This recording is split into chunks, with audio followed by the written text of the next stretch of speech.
Hey, welcome to another episode of The Night Sky this week for February 22nd, 2021. I'm hoping you guys are getting to do some good sky watching out there this past week. I've got the chat room open. Welcome to everybody. Let me just say a big hi to Patty, Sarah, Angie, Virginia from South Florida. Very nice. Sujanya, excuse me if I'm not pronouncing your name properly, but from India, very nice. So glad you could join us. We've got Lara from Alberta.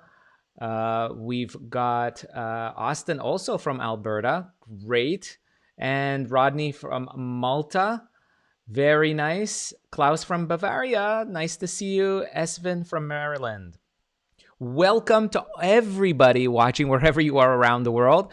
This is a show all about the night sky. It's very introductory. It's something that if you have a casual interest in the night sky, this is the place to be. There is nothing like this anywhere else on the internet where we just talk about very simple things, casually going from one place to the sky to the other, that are things that are visible during the week. These are choices that I've made by looking around at what's up in the sky for the coming week, using planetarium programs, using great references from other amateur astronomers out there who are also keeping their ears and eyes open. And I filter all this information for you, to make it easy for you to pick and choose what you'd like to try for yourself to see in the night sky. And I can tell you, it doesn't have to be difficult. You don't need to be a rocket scientist. You don't need to be Neil deGrasse Tyson or anything, have any special equipment. Just your eyes and, of course, some curiosity, right? And maybe a little bit of a guide. And that's what I'm here for you. So first off, have you seen everything that the Perseverance rover has been doing? Incredible. We landed on Mars last week, and we've sent back a trickle of a few images from the planet Mars. We did a great live stream last week on the landing. I hope you saw that. It's archived on Facebook. You can check it out. It was really exciting, and I'm so happy that so many of you could join me for that experience. And while the best is yet to come, a big heads up, I'll be live streaming in less than an hour some new images, hopefully, that'll be coming out. Here is what the Jet Propulsion Laboratory in Pasadena, that is the folks that are running the the mission, the Perseverance mission. NASA set to reveal new video images from Mars Perseverance rover. That's that fantastic image. If you saw on my timeline, I shared with all of you guys of the rover being lowered down to the surface of Mars. You can see the tethers right here of it being lowered. And they are going to be announcing new footage, unprecedented footage at 2 p.m. Eastern time. That's 11 a.m. Pacific today. That's so in less than an hour, at the top of the hour, actually, it'll be so we'll be live streaming that, and it'll be broadcast from Pasadena, California. And following the Monday briefing at 4 p.m., we'll also host, NASA is going to be hosting a Reddit Ask Me Anything. That'll be kind of neat as well. So you guys can, I'll have the link to this so that you guys can check that out in the comment section. Definitely. So I'll be there, and maybe you guys can come along, and I'll add some of my commentary, and we can watch together. How about that? So that might be fun at the top of the hour. So why don't we dig in and see what the night sky has in store for us this week? So here we are. We've got our night sky set up for Monday, February 22nd. And lo and behold, this is just after sunset at dusk. And look at that. We've got the moon blazing away in the southeast eastern sky. It's heading towards a full moon this coming up Saturday. So stay tuned for that. That's the full moon for February, and that is called the cold moon. So on Saturday, that is what the moon is going to be. But right now, Monday, the moon is a waxing gibbous phase. So it is a dominant force in the skies, definitely. By dominant, I'm meaning it is very bright. So that is something that you have to deal with in terms of as a sky watcher when you're looking for a lot of different things, is factoring in the idea that the moon is so bright. But if you look, you'll see to the right of the moon a star-like object.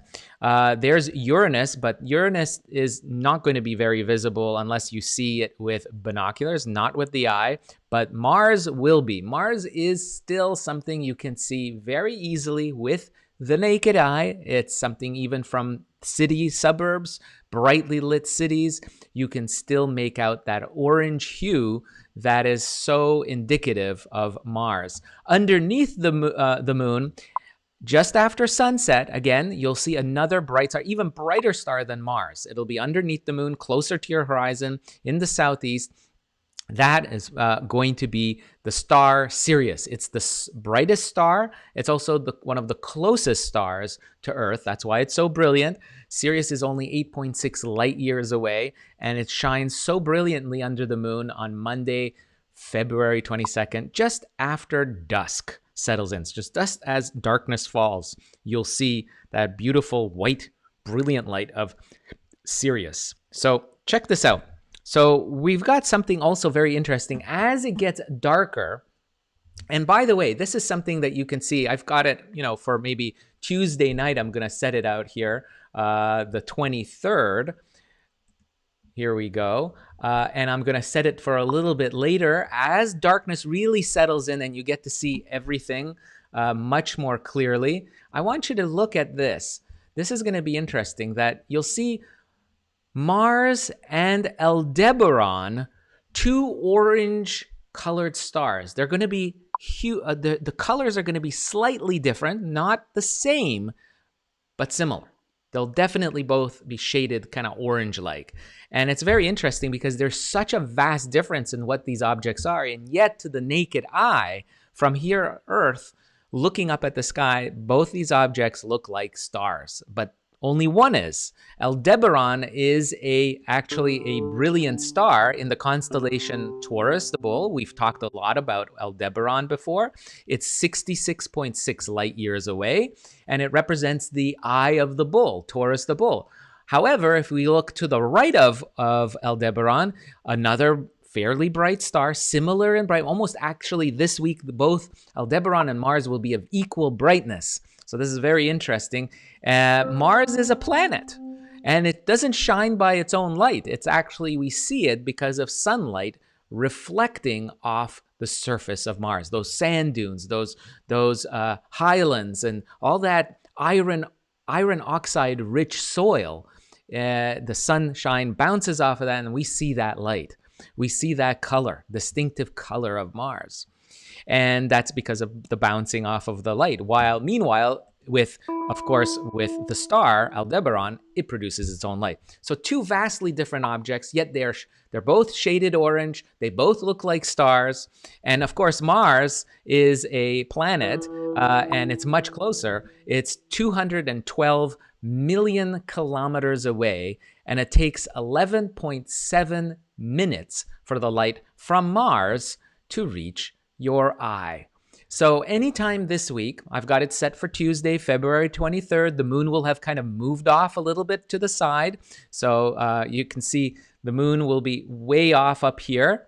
There you go. Lots of deep sky objects. We'll be covering that in a few minutes. But look at that. I'm going to actually, you know what, I'm going to turn off these objects a bit so they don't distract us. There we go. And we uncluttered the sky. And there you go. You can see Aldebaran is right there.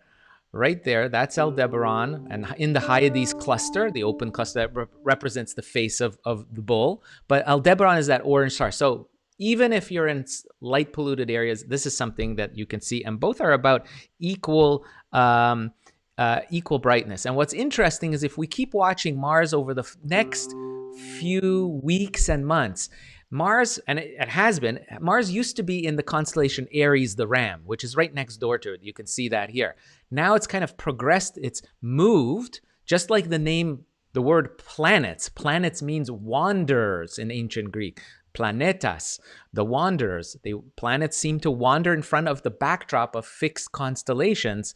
Mars has now entered the constellation within the borders of Taurus the bull. So it used to be in Aries the ram, and now Mars has traveled into Taurus the bull. So you've got this beautiful pairing of Aldebaran and Mars together, and it's just a beautiful sight. Now, of course, what will gain your attraction on Tuesday night, again, February 23rd, look for the waxing gibbous moon to be in the Gemini constellation, Gemini the twins. Now, the twins constellation is represented, just as you would think, by two bright stars, Castor and Pollux. And where are you looking for all this action? All this action is taking place in the early evening. If you go out in the early evening time, high in the eastern sky.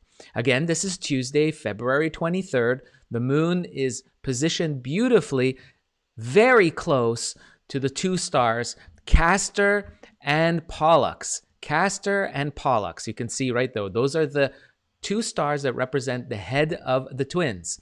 And Castor, the top white star, you can see right here, let me show you here, is 50 light years away, while Pollux is only 33 light years away. So these two stars are shining about equal brightness, yet they're very different in their distance. So remember, when we're talking about light years, it's how long the light takes to travel from the star to your eye. So about 50 years for the star Castor. That's how long it takes, 50 years for that light to reach your eye.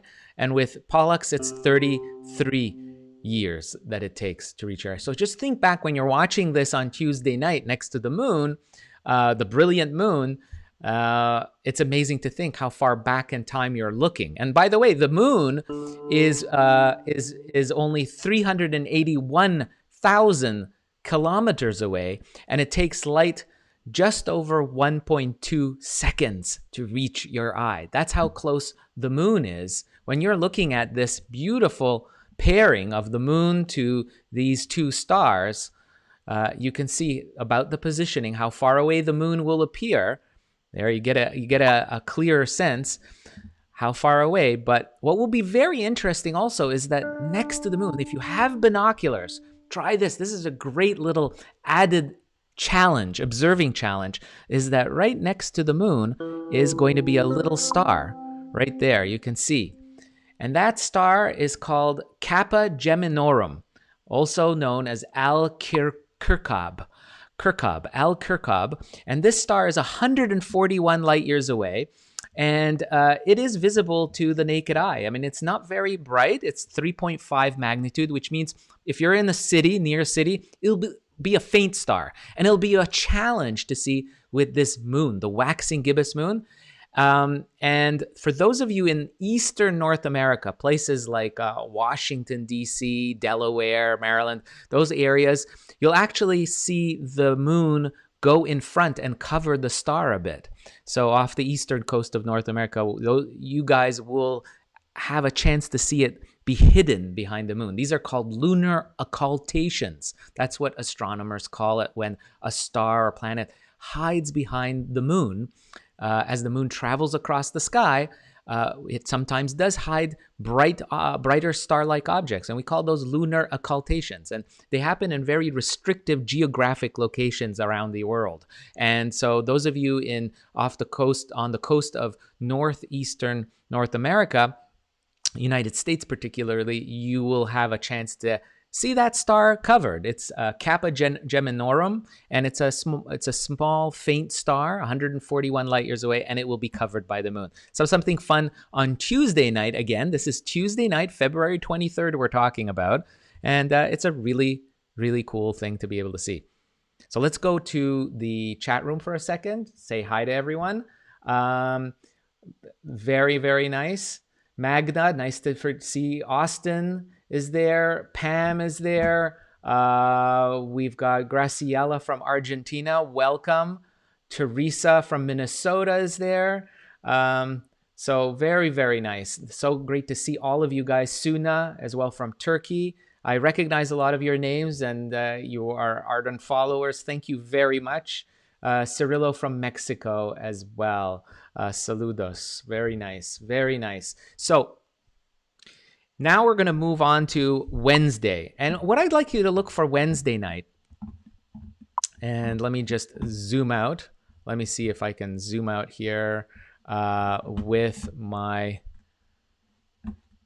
thing. Let me just move off and get back here.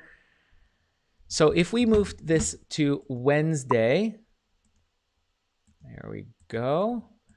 Wednesday night, the moon will have jumped into the constellation Cancer.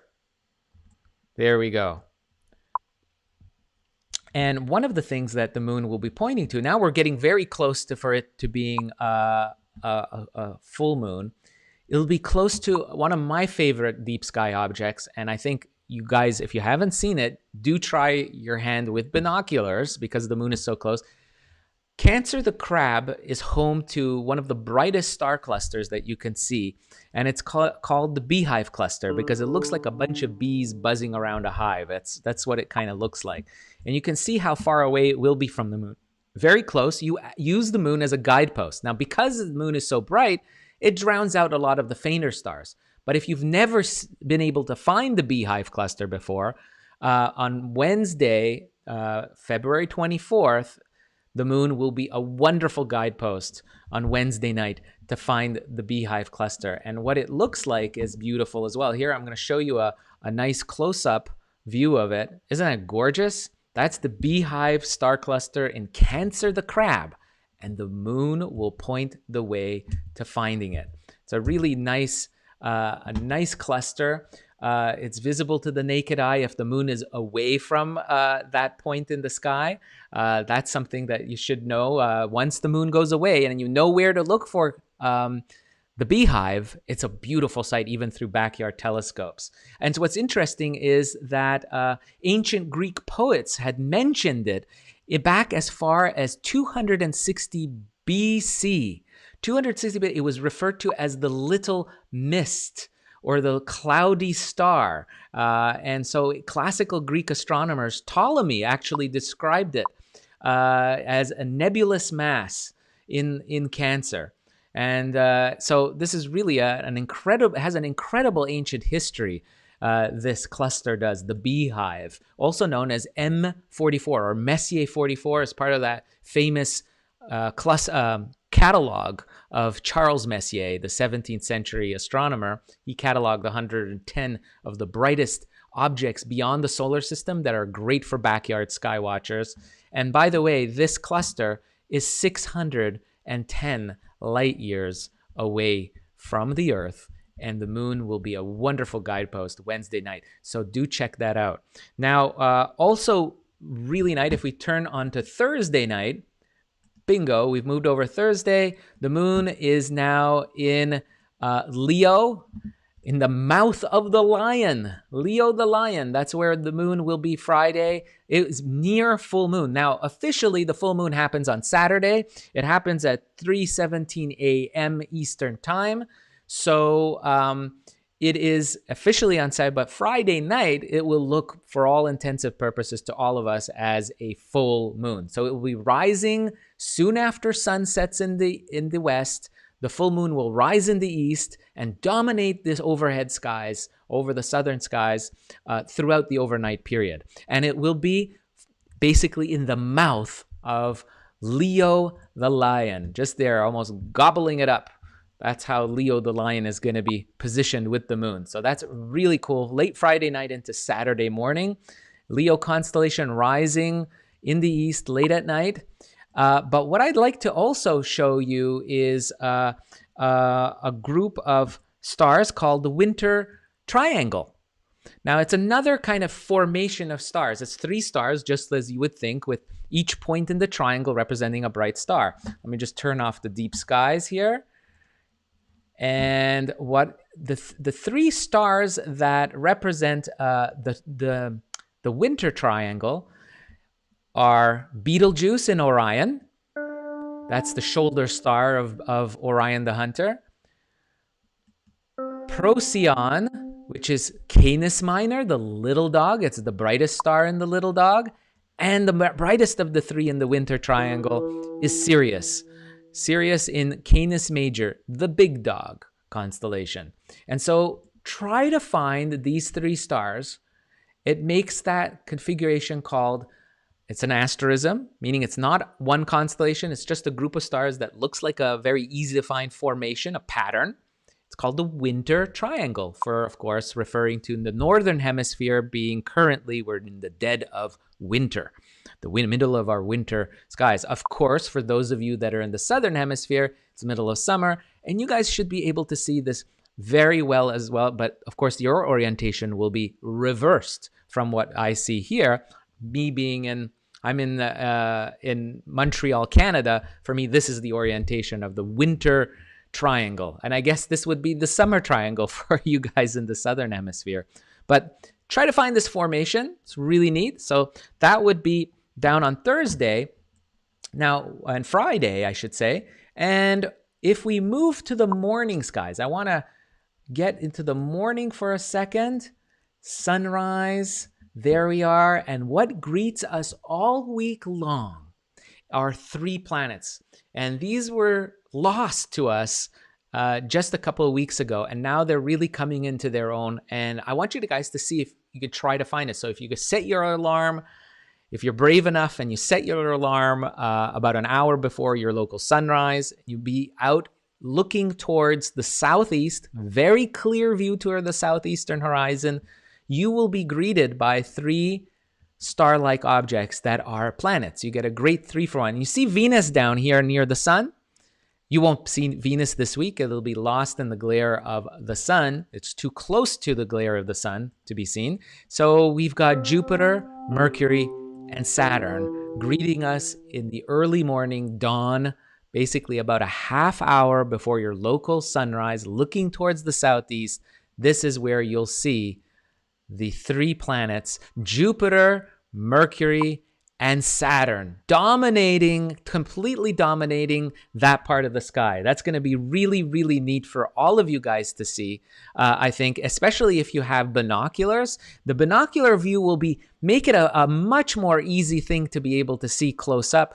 I'll give you an idea. This is pretty much what you'll see with binoculars. Really, the three planets are going to be so spread out, it'll be hard to see together. So that's pretty much with a very low pair of binoculars, you'll be able to see all three planets. Visually with the naked eye, they'll be clustered together. No problem for you guys to see all three easily with the naked eye, even if you live in city suburbs. But the trick will be getting that clear view to the very low southeastern heights. So it's a bit of a challenge because of how close to the horizon these three objects are. Now, if we would move over the many days, if I show you, do you see what's going on? The three planets will be getting higher and higher as we go on in the month of March. As we enter March and we go through, the moon will come by and join them. But the three planets will be much higher in the sky by mid-March. So that means better viewing is coming for these three planets. So do stay tuned to that. That'll be something really cool to see as well. And then, of course, finally, moving to the weekend, Saturday. Let me just move, first off, make it dark, and then move it over to Saturday. Let's see, Saturday the 27th. The full moon, also known as the cold moon, will be rising in the east, like I said, soon after sunset. It's going to be a beautiful sight. Now, for those of us that are in the middle of winter, like here in Montreal, I've got an amazingly bright snow covering, lots of white snow covering around me. I'm actually in the middle of a snowfall now. We've got well over 30 centimeters of snow on the ground. Everything is covered with white snow. And so if we have clear skies on the weekend and you are in a snow-covered area, you should have an absolutely magical view of the full moon rising in front of a snow-covered area. So if you can find a spot where you can see the moon rise and it's really maybe a nice ice-covered lake or river, or you have a plain in front of you, a meadow, it could actually be absolutely fantastic with that silvery bluish glow that the moonlight can take. And as it rises, it could be a magical photo opportunity too. So I highly recommend it. Let's turn to the chat room for a second. We've got Jenny from New Zealand, Sean from Trinidad. We've got Sherry from Ontario. Thank you so much for joining us. So definitely, these objects that and events that we're talking about today are fairly easy to see. Some of them you need binoculars, but that's okay. You're learning. We're all on a journey, right, to learning about the night sky, and that's what it's all about. So I want to thank you so much for joining me again this week. I had a lot of fun. I hope you did too. Remember, if you're on Facebook or on Twitch or on YouTube watching, if you like my videos, please consider giving it a thumbs up and subscribe to my channel so you don't miss any information about the night sky. There's lots of things happening every week, and I'll post sky charts and, of course, space news on a regular basis on my channel. So do stay tuned. And I want to thank you again. I hope you stay safe and healthy. And of course, until next time, I wish all of you guys clear skies. Bye-bye.